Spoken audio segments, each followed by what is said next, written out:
transported to a strange planet by a force from beyond the universe. The mightiest superheroes and supervillains of all have been gathered to fight the ultimate war. Now, on a busy, alien plane, the first battle begins. Stan Lee presents Marvel Superheroes Secret Wars Prisoners of Wars. Mr. Fantastic says, "We under attack." Wolverine says, "Good." Cyclops says, "Heads up. This is it." Captain America says, "Avengers assemble. Form a wedge. I'll take the point." Dr. Octopus says, "Wait for the others. We must strike all at once." Pile Driver says, "Remember what the Beyonder said. Once we crush these jerks, we get anything we want." Bulldozer says, "Bah. I'd smash them anyway." Wrecker says, "Shut up, Octopus," and rip into him. Captain America says, "Hulk, we need time to regroup. Buy us 2 seconds." Hulk says, "Cap, What? Amazing. High-energy electron beams. They hit like Thor's hammer.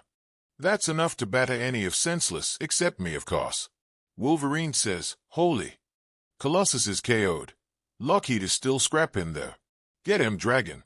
Captain America says, "Luckily, their attack is disjointed, undisciplined. That gives us a chance. Attack. Take out the guns." Hulk says, "Relax, Cap. If their plan is simply to rip into us, they haven't taken the strength of the Hulk into account." On the other hand, She-Hulk says, "Duck and cover, Spider-Man." Spider-Man says, "I'm okay, She-Hulk, but the others?" She-Hulk says, "Mr. Fantastic has them covered." Mr. Fantastic says, "They caught us completely off guard. Half of us fell on the first salvo. Where did they get those incredible concussion ray weapons?" Absorbing Man says, "Ho, those cream puffs are falling like ducks in a shoot-in gallery." Kang says, "Watch our flank, Absorbing Man. Beware a counter-offensive. Victory is uncertain until they are all dead, especially without Dr. Doom on our side. How unfortunate that I had to slay him." Unknown to Kang, however, Dr. Doom yet lives. Carried by his hidden jetpack, he soars through the alien atmosphere only a few dozen miles away, reflecting upon the mind-staggering events of the past few hours. Spirited away from Earth, Doom and his fellow combatants were addressed by their mysterious captor. The Beyonder says, "I am from beyond. Slay your enemies and all you desire shall be yours. Nothing you dream of is impossible for me to accomplish." The mighty Galactus had no patience for such a game. He sought to confront the Beyonder, and Doom, eager to learn the secrets of a being so powerful, followed. Both were brutally repulsed. Awed by the Beyonder's magnificence, Doom counseled the villains against making war.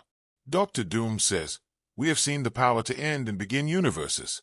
Ignore your petty dreams. To fight is to prove we are microbes on a slide. We have a chance to reach out to a being to whom the gods are insects. The key to immortality, to totality, is in our grasp." But they would not heed him indeed. They tried to kill him. The heroes, too, were suspicious. Dr. Doom says, "I was a fool to think such as you might comprehend." Stunning the heroes with a power blast, he left them lying in the dust, only moments ago. And now, Dr. Doom says, there he is, still lying where he fell after being repulsed by the Beyonder. Galactus, one of the greatest powers in our universe, humbled. He stays. "What's this? I see." No mere mortal forced to clamber awkwardly to his feet. Simply rises and sets himself upright. "Hear me, mighty Galactus. Hear the words of Dr. Doom. Let us take counsel, Great One, and Galactus. Galactus." He ignored me, as though I were a gnat buzzing at his feet. And so I am, just as all of us. Even Galactus himself are but insects to the all-powerful Beyonder. Thus, the others have chosen to play the Beyonder's simple game, thereby, in effect, paying homage to him. Should I, too, pay homage? Should I worship at the feet of this godlike being, or choose another path? One only Doom would dare. Here in this fortress, provided by the Beyonder to my villainous allies, there's much that may be useful to me. Doubtless it has not been left unguarded. What? Defense drones. Interesting. My armor's built-in sensors did not detect their approach. The technology here is advanced, indeed. Yes, much here may be useful. The damaged drone itself shattered the outer door. Now, I have but to disable the master defense control with a power blast. Thus, this place and its secrets belong to Doom. Soon, deep inside the Mammoth Complex. Dr. Doom says, it would appear that my erstwhile associates are away, perhaps mounting an ill-considered attack upon the self-styled heroes. Him, the inert body of the mad robot Ultron, who was neutralized by Galactus upon our arrival. Ultron. Perhaps this invulnerable adamantium body may yet know life. He will be very useful when my associates return, if they return, at the battle site. Captain America says, Iron Man. Thing. Pull back. Hurry. All right. The attackers are in position now. Thor. Thor says, aye. Captain America. Pile Driver says, Bulldozer. Quit rocking this thing. I can't draw a bead. Bulldozer says, Pile Driver. You idiot. It's not me. It's, oh no. Human Torch says, go Hulky. Hit him. Hulk says, Torch, when you can bend this ultra-hard alien metal like paper with your bare hands, then you can give me orders. Till then, I'll listen to our designated leader Captain America and no one else. Got it. Cyclops says, nice work, Hulk. Mind if I pitch in a high-impact optic blast? Hulk says, go ahead, kid, finish them off. The hard work's already done. She-Hulk says, higher. I'm the She-Hulk. You must be the Enchantress. Gee, I've heard so much about you. You are not nice, lady. Enchantress says, a green woman? Is there no end to the varieties of mortals? But, no, you really are all the same, aren't you? Frail, weak. Unhand me. She-Hulk says, hey, you are strong. Enchantress says, I am an Asgardian goddess. I could crush you in my fist like the slug you are. But physical contact with creatures such as you disgusts me. And why should an immortal mistress of sorcery sully her hands? She-Hulk says, and why should I let a chance like this slip by? Oh, wow. That was, like tubular. You know, to the max. I don't often duke it out with someone solid enough to really unload on and slow enough to let me. Thor says, the battered remnant of the enemy force flees. Captain America. Shall we pursue them? Captain America says, no, Thor. Let them go for now. It's best not to let ourselves get scattered. We've got to consolidate our position, and we have prisoners to worry about. She-Hulk says, don't worry about the Enchantress. She'll be out for quite a while. Hulk says, I'll wrap these crew guys up. Captain America says, Storm.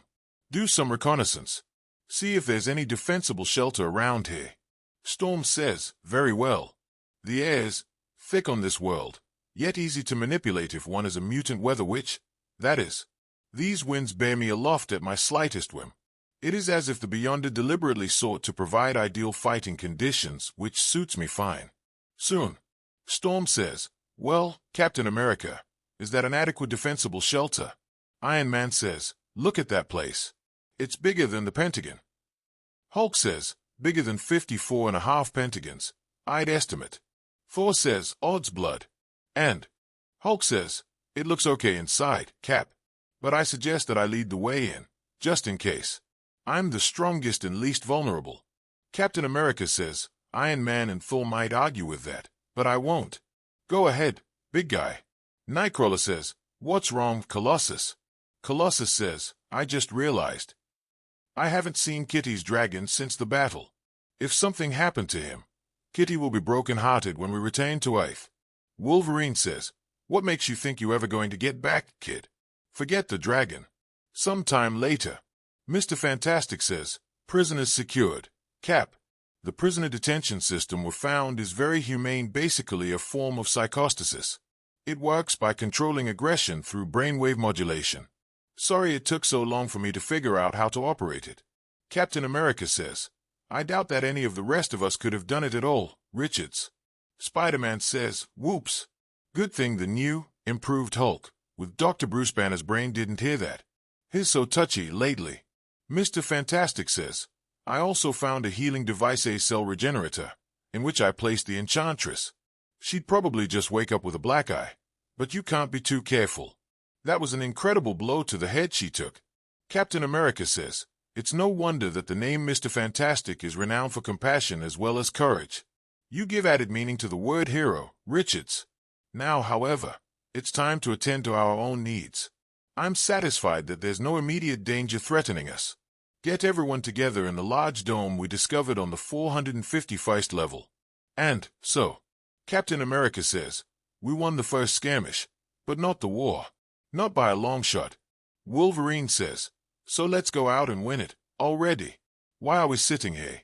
Captain America says, Feist, Wolverine, because we don't know where all of our foes are. It's a big planet.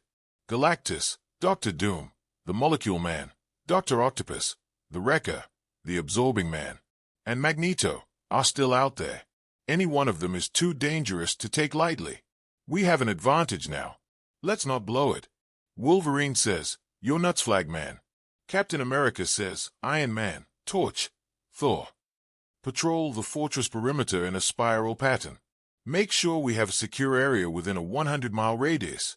The rest of us will take turns on watch here.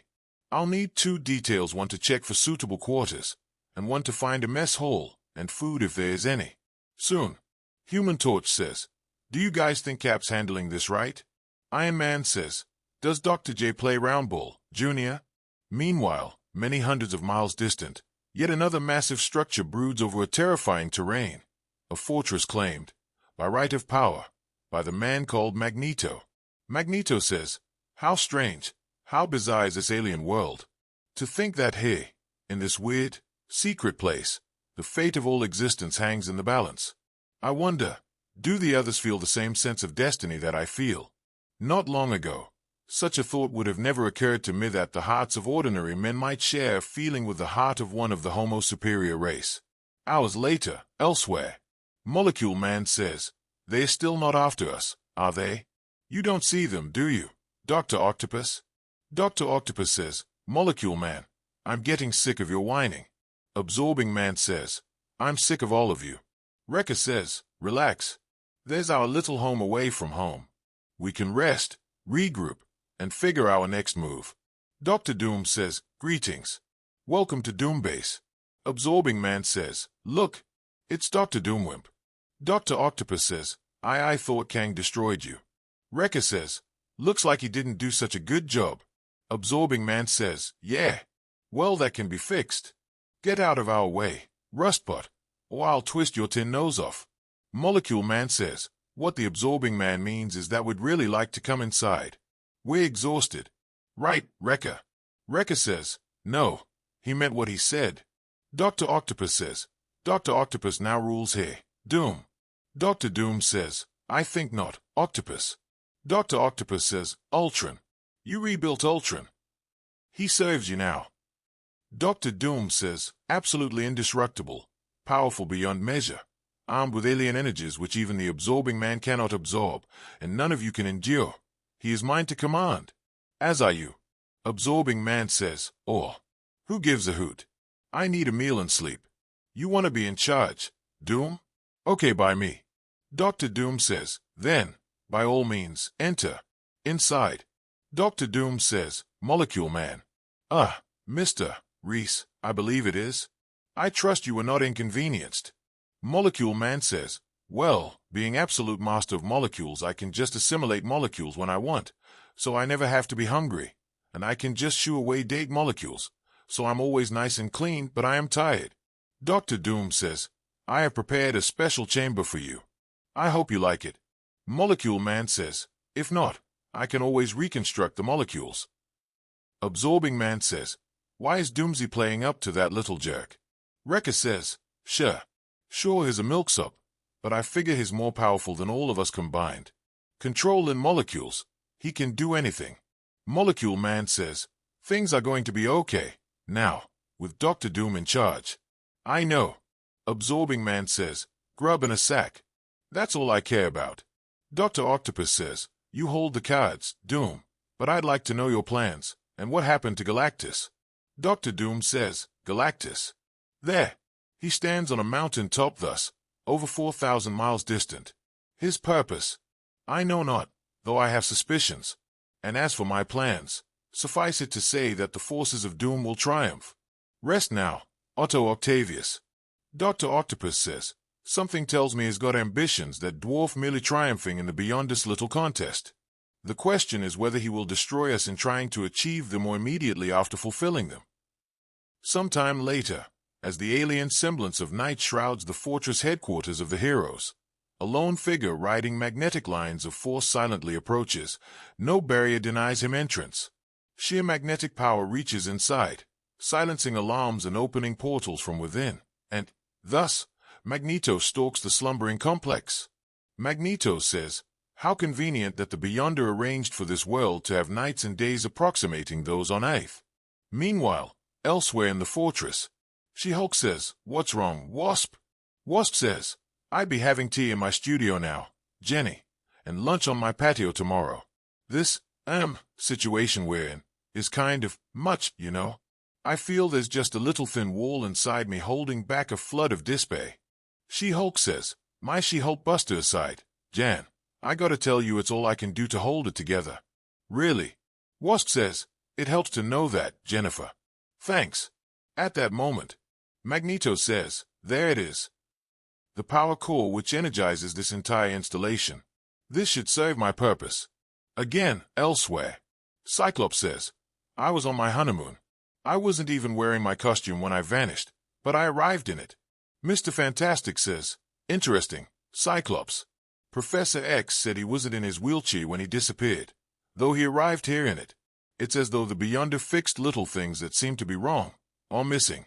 I wouldn't doubt that he filled up the web shooter devices Spider-Man wears on his wrists for him, too."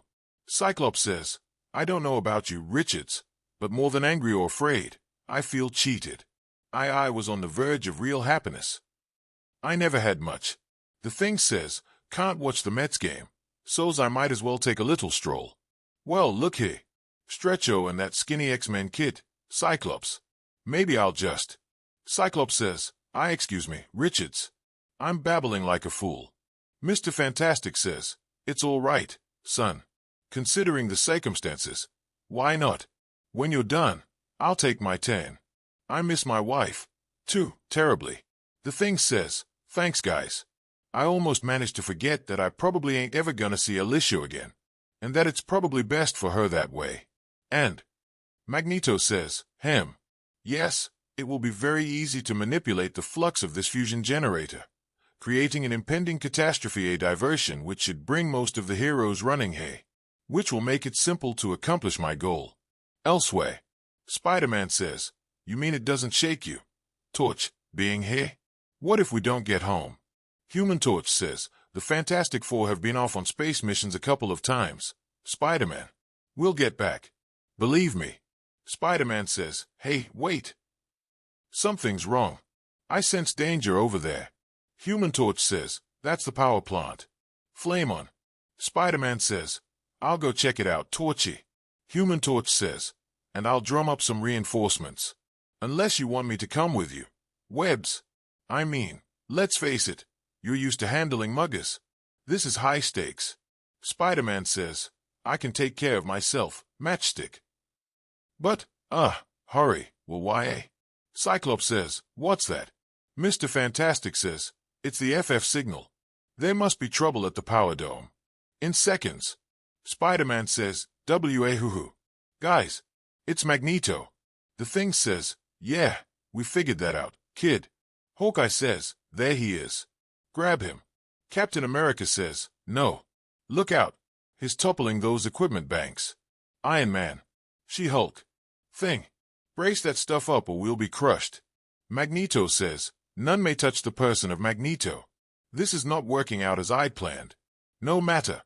That will hold them until my business here is finished." The Thing says, "Hey, Maggie.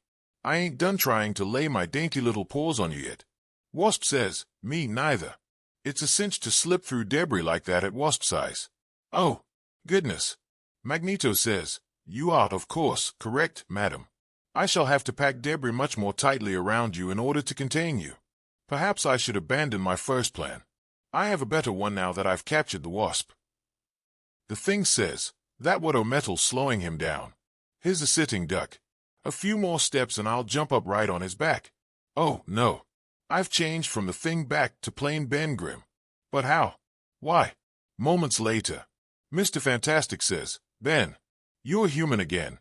But..." The Thing says, "Don't ask me, Stretcho. It just happened. I'm human again. Human." She-Hulk says, "It took us too long to get out of that mess. Mag is gone with the Wasp. Captain Marvel says, I guess that settles whose side he's on. And I hope everyone noticed that none of the X-Men showed up to fight him. Captain America says, belay that, Captain Marvel. Let's keep our minds on solving problems, not creating more. Hawkeye says, are we going after him, or what? Captain America says, we've got other troubles too. Hawkeye, from what Dr. Banner and I discovered using these sensor screens, we can't go after Magneto in force now, because we're going to have our hands full right here very soon.